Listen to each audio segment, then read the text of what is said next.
Dans les ruelles étroites du camp de Bourj al-Brajneh, des fanions palestiniens pendent aux fenêtres des immeubles délabrés. Assari est originaire de la région d'Acre, située aujourd'hui en Israël.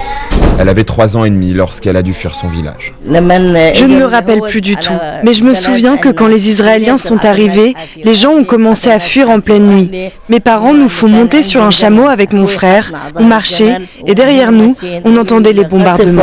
Cette grand-mère a passé tout le reste de sa vie dans ce camp qui accueillait au départ quelques milliers de réfugiés seulement. Ils sont aujourd'hui 30 000 à vivre ici.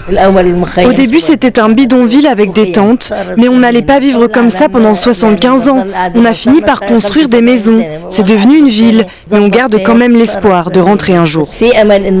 75 ans après leur arrivée, les Palestiniens du Liban sont toujours victimes de discrimination et même si la plupart d'entre eux n'ont pas connu la Palestine, les jeunes, comme son petit-fils Mohammad, 20 ans, continuent de revendiquer leur droit au retour.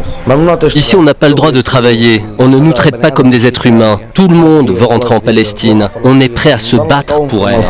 Un retour qui semble aujourd'hui presque impossible. Le village d'origine de cette famille a été entièrement détruit. À Beyrouth, Simon Pramarca pour Média.